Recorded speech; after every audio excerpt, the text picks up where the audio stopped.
Well, hello there. This is Jay Conner, the Private Money Authority. Welcome to another episode of Real Estate Investing with Jay Conner. You may be watching right now on the live stream on our YouTube channels or on our Facebook live stream, or you may be listening in on iTunes, Google Play, or one of our other channels. And wherever you are tuning in from, I'm excited you are here for this episode because today's episode is titled, Do Not Do This Deal. Do not do this deal. Subtitle 112 Charles Street. The reason I want to bring you this episode is because this episode and story actually reminds me of the very popular Kenny Rogers song, which is titled Know When to Hold 'Em and Know When to Fold 'Em. And I'll tell you my experience in real estate investing, if you don't know when to fold your cards and walk away from a play or walk away from a deal, that can be so much more expensive than the actual profit that you could be making on a deal. I mean, some of the most important lessons that I've learned since investing in single family houses since 2003 and rehabbing over 400 houses is that you need to know when to walk away. Do not fall in love with a deal just because, I might be having a deal. In fact, this story I'm going to share with you on 112 Charles Street, when you first look at the numbers in this deal, it looks like there's a spread of a potential $100,000 in this deal. But when you analyze the deal and you do your due diligence and you follow the steps that I'm going to lay out to you right now, step by step, you will see how this has not got a potential of $100,000 profit, but in reality, it's got a loss of over $20,000 when you analyze the numbers.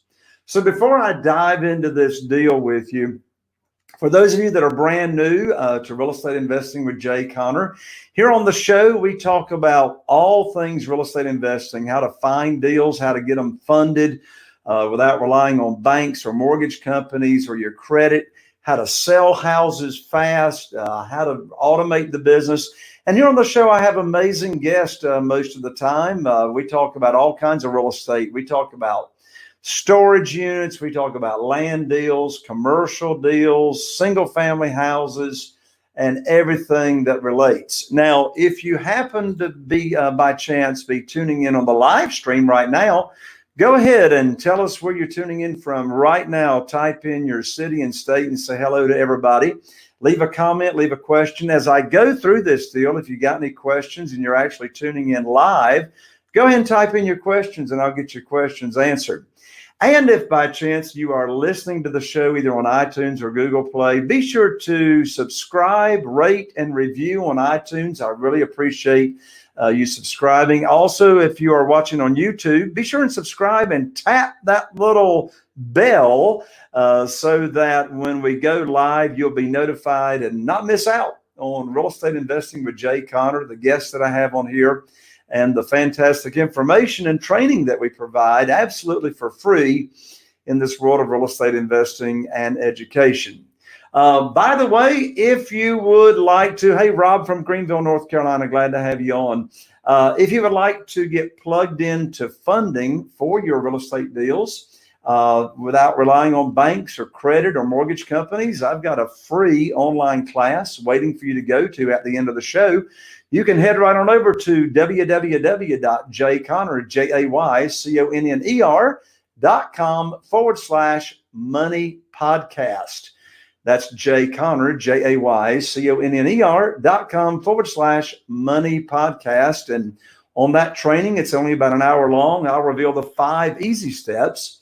It is from going from zero funding to having in the hundreds of thousands of dollars in funding right away, very quickly, again, without relying on credit, banks, mortgage companies, or your experience. All right, let's go ahead and jump in to this case study. This is a deal that I just, within the last few days, I said, no, this is not a deal. So let's dive in and why, and the lessons that you can learn from it. So first of all, 112 Charles Street.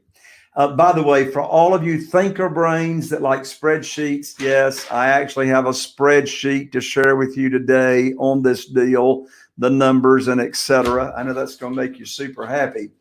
So this deal, how did I find this deal? Where did this lead come in from? Okay, this lead, 112 Charles Street, came in from a Facebook ad. Facebook ads. And yes, today, Facebook ads are one of my most consistent lead sources that I have on off-market properties. Now, what I mean by off-market properties, these deals that are coming in that I'm getting the most profit on are not in the multiple listing service. In today's market, too much competition. The bank-owned properties, they're wanting to list these properties at too high of a price. And it's simple. I understand it. Supply and demand. I mean, right here in Eastern North Carolina, in my hometown, Newport, zip code 28570. It's got about 25,000 people in that zip code. There are less than 10 houses on the market priced under $200,000. And I'm talking a 1,300 square foot single family house. And our months of inventory on the market is only 2.4 months. What that means is if nobody puts their house on the market in the next 2.4 months, we're going to be sold out, have no inventory. As of last week in that zip code, there were only 152 houses on the market, and over 90 of them are under contract to cash out. I've got 3 houses right now under contract to cash out. One of them I just put on the market this past weekend, and this morning it is under contract at full price offers. So the reason I share that with you is that's why we cannot rely on homes or houses or properties in the multiple listing service to find our deals. We've got to have marketing in place for off-market houses. What's an off-market house? That is simply a property that a owner or a seller does not have it listed in the multiple listing service. And quite frankly, they may not even know that they are actively seeking to sell the property. They don't have it listed in the multiple listing service.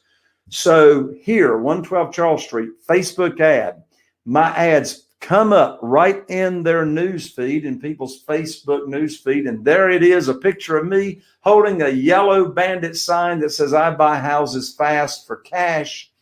People respond to that ad. They fill out their information.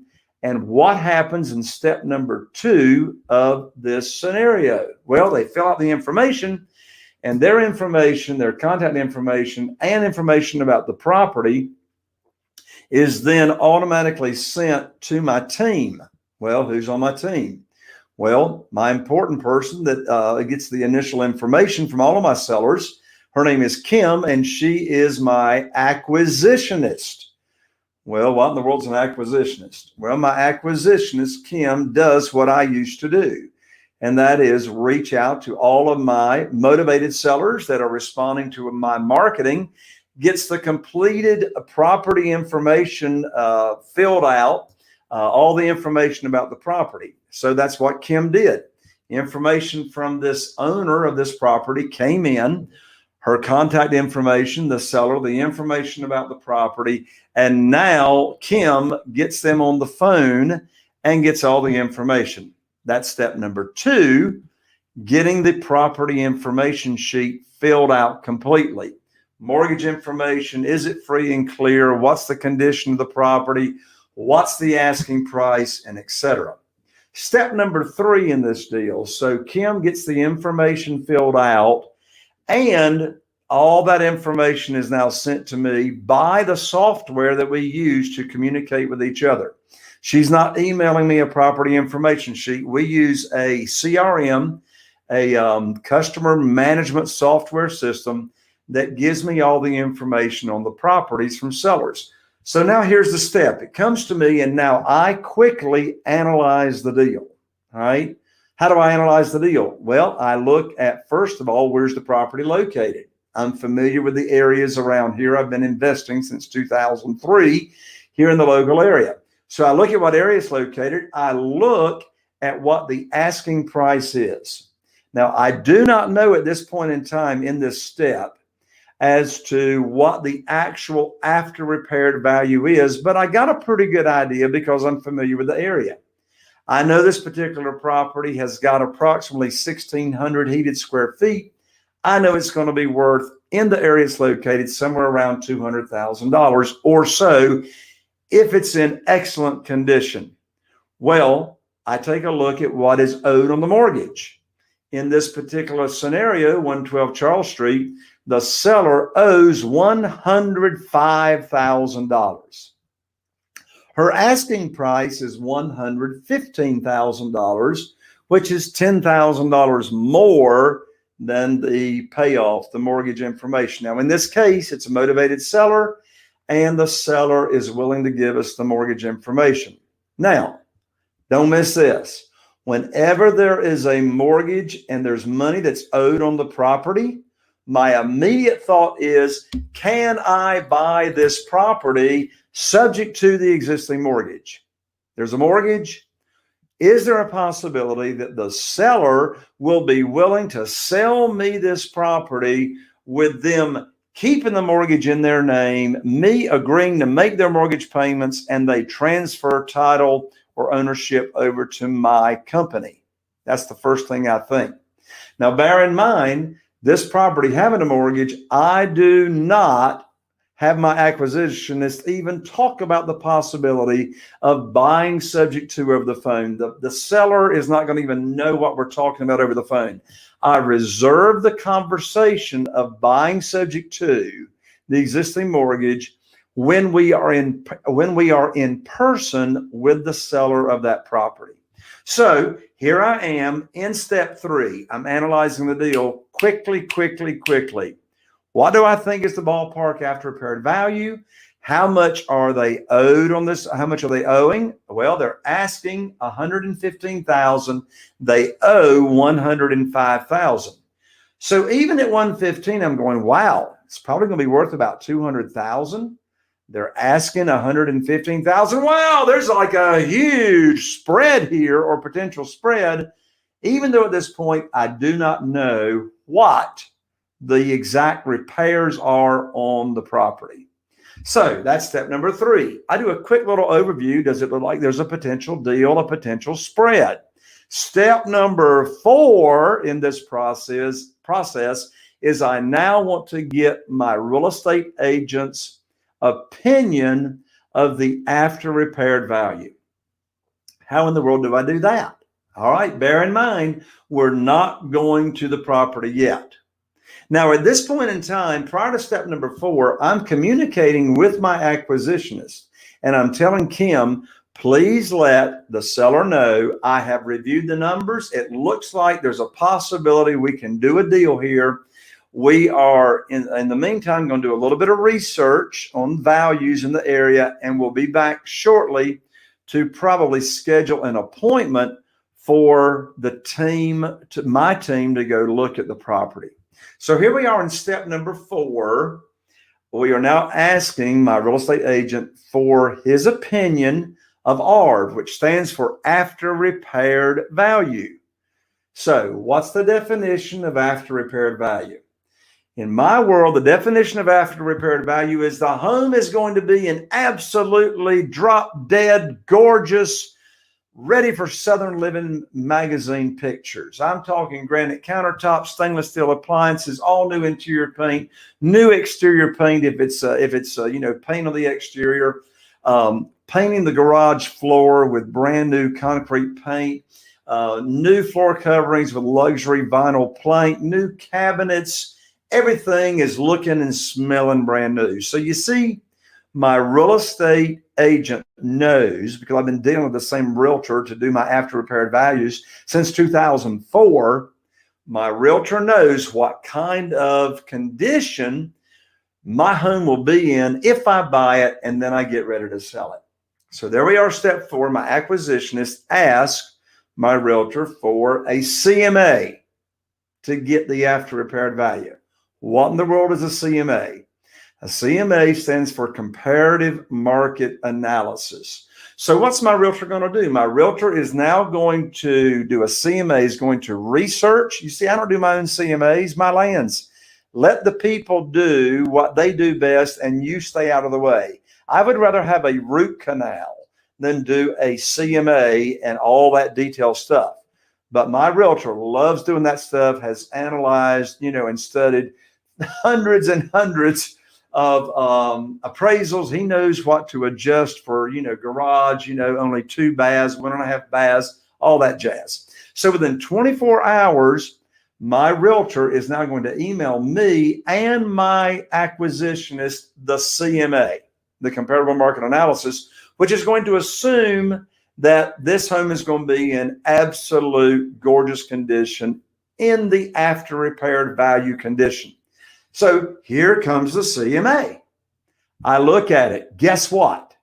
The CMA now says from my realtor that this home at 112 Charles Street has got an after repaired value of, drum roll, $205,000.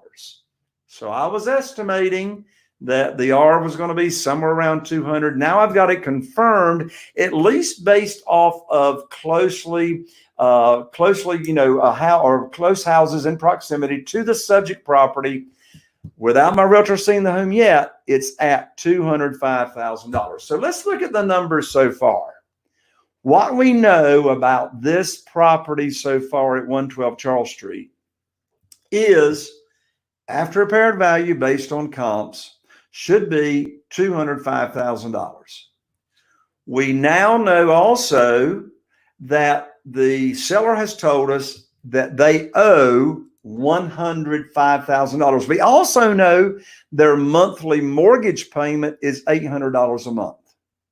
We know the seller's mortgage payment is $800 a month. I already know if repairs are not off the chart, I can get a positive cash flow by charging $1,200 a month to a rent-to-own buyer in this area. I already know I can have a $400 positive cash flow on this property once I get a rent-to-own buyer in it. So we know the after repaired value is $205,000. Prior to my realtor actually going and looking at the property, make sure we don't have any ugly neighbors or, ugly properties next door that would reduce the value. We know the asking price is $115,000. We know the seller owes $105,000. We know the monthly mortgage payment, including insurance and taxes, is $800. We know we can rent it out on rent to own for $1,200. That's what we know so far. Sounds like it's worth going to take a look at it, right? Now, what's the next step? Next step is step number 5. Let's go look at the property. It's now time for the team to go look at the property. Why do we want to look at the property? The objective, the reason we're going to go look is for two sole purposes, 2 reasons. Number 1, estimate repairs. I have no idea yet, really. I have no idea yet as to whether this is a deal. I know it's a potential deal. Look at that spread we're looking at, right? My land's big potential spread, but I have no idea really if this is a deal because I have no idea what the repairs are. So how are we going to do that? Well, I happen to be in town since we're not traveling very much these days. And so I'm going to go with the team. Who's the team? All right. My team are the following to determine repairs. I'm going to have my contractor go. I'm going to go, and my realtor is going to go. All right. So my acquisitionist schedules this appointment for the team to go now actually look at this property. Bear in mind, we haven't gone to this property. We haven't drove by this property. We're letting the data make the decision as to whether we're even going and looking at this property. Okay. So here we go. Step number 5, we're going to look. So we get to the property. And now we are estimating repairs. The owner of the property, the seller is there, and we look around.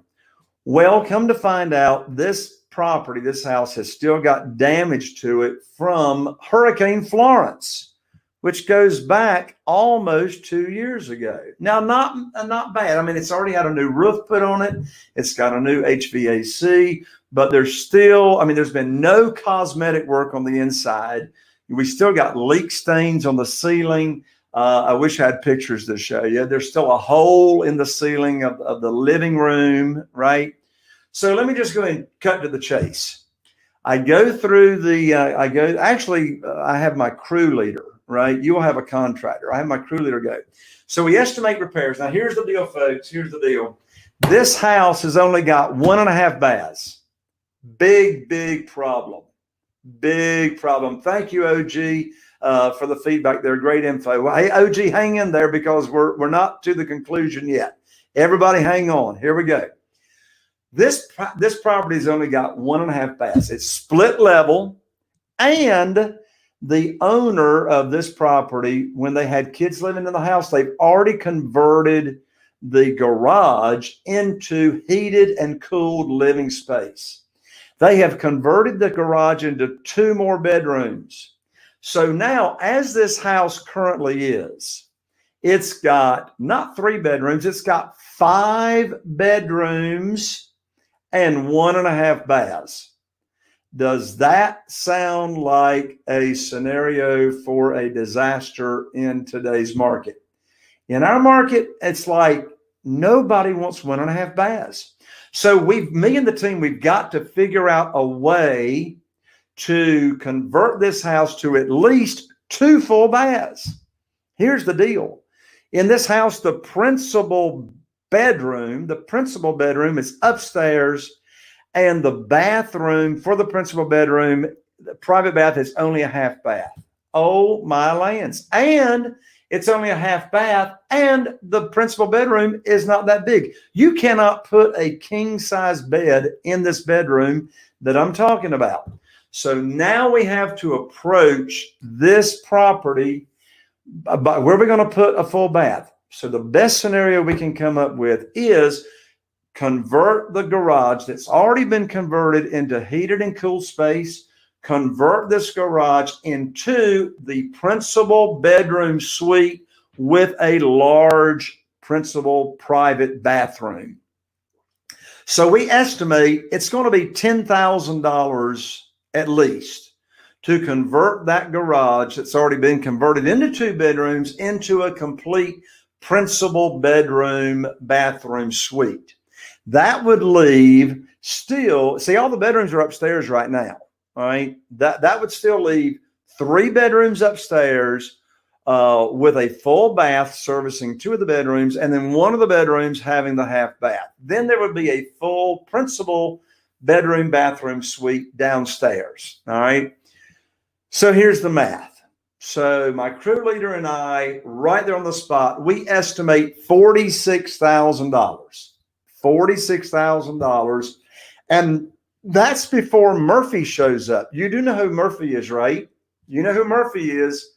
Murphy is a character that shows up in every rehab you do. Sometimes his relatives show up.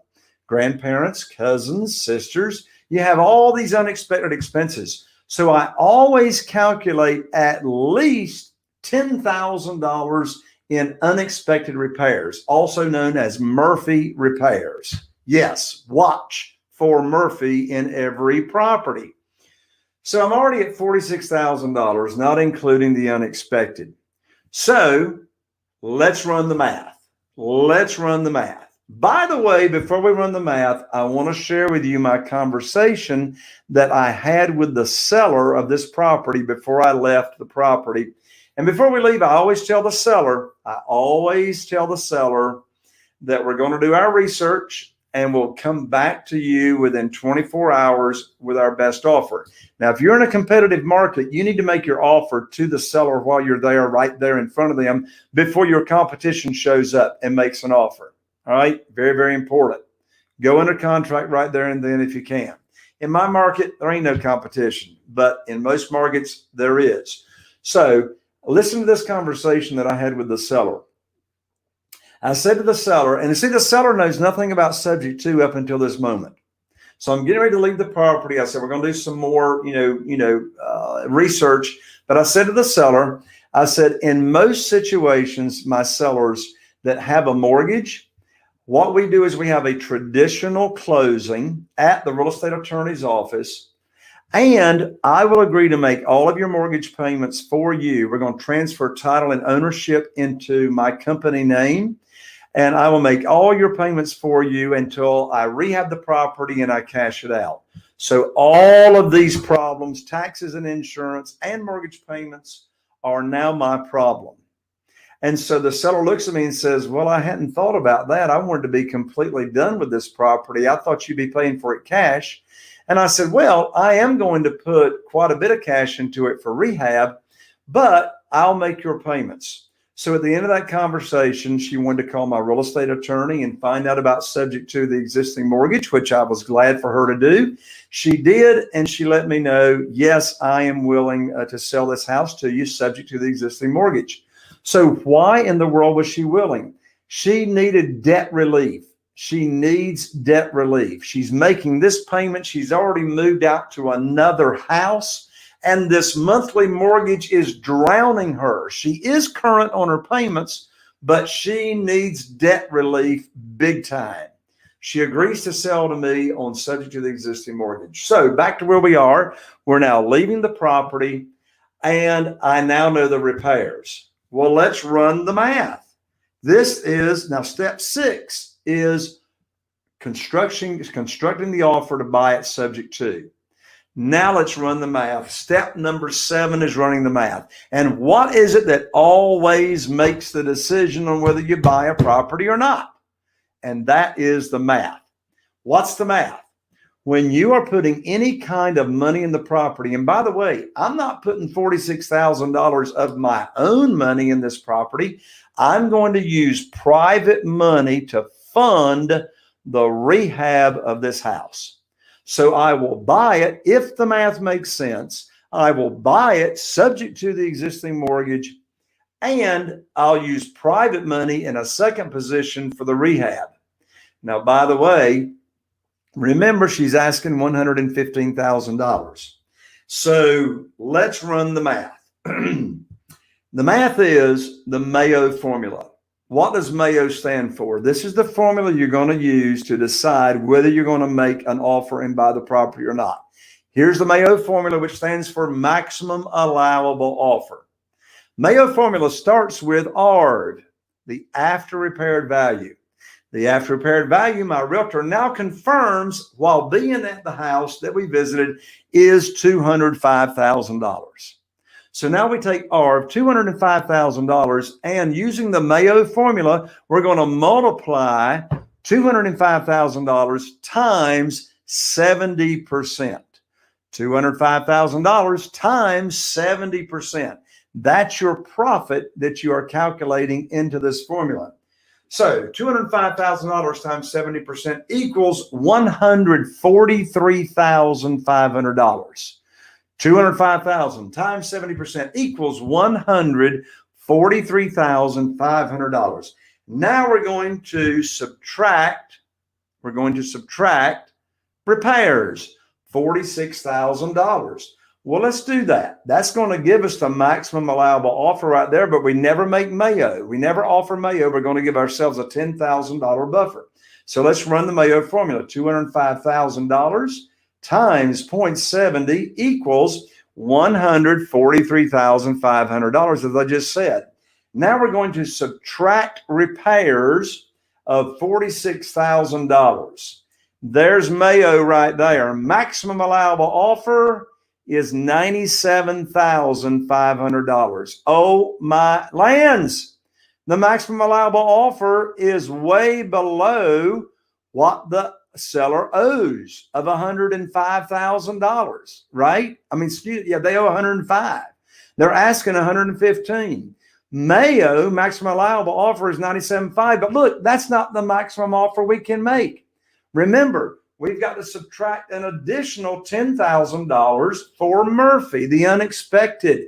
So actually, the offer I can only make on this house is $87,500.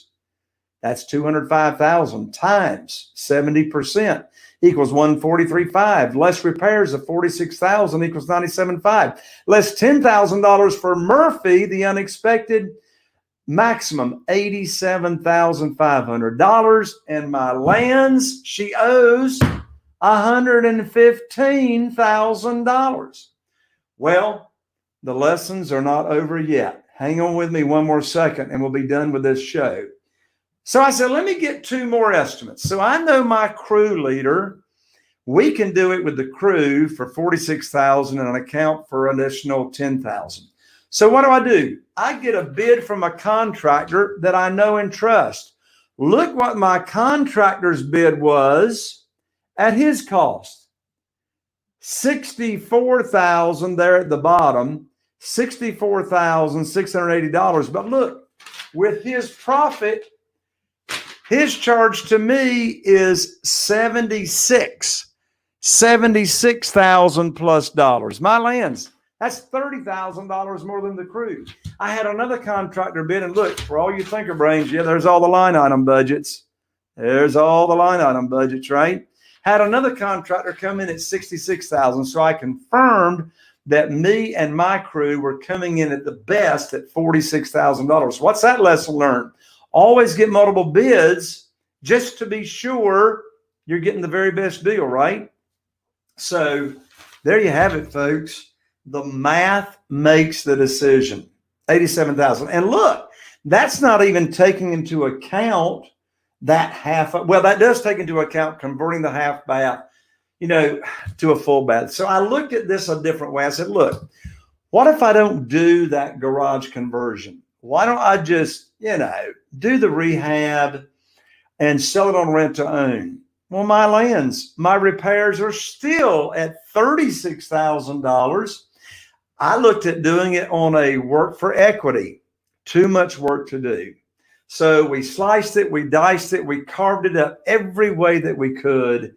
And now step by step, in this example of 112 Charles Street, when to hold them and when to fold them. There you have it, folks, another episode. If you liked this episode, be sure and subscribe, rate, and review. Give us some comments there if you're on YouTube. If you're listening to us on iTunes, Google Play, be sure and give us some feedback. We appreciate all your feedback, and I appreciate you being here. I'm Jay Connor, the Private Money Authority, wishing you all the best, and here's to taking your real estate investing business to the next level. I'll see you on the next episode of Real Estate Investing with Jay Connor. See you on the next show.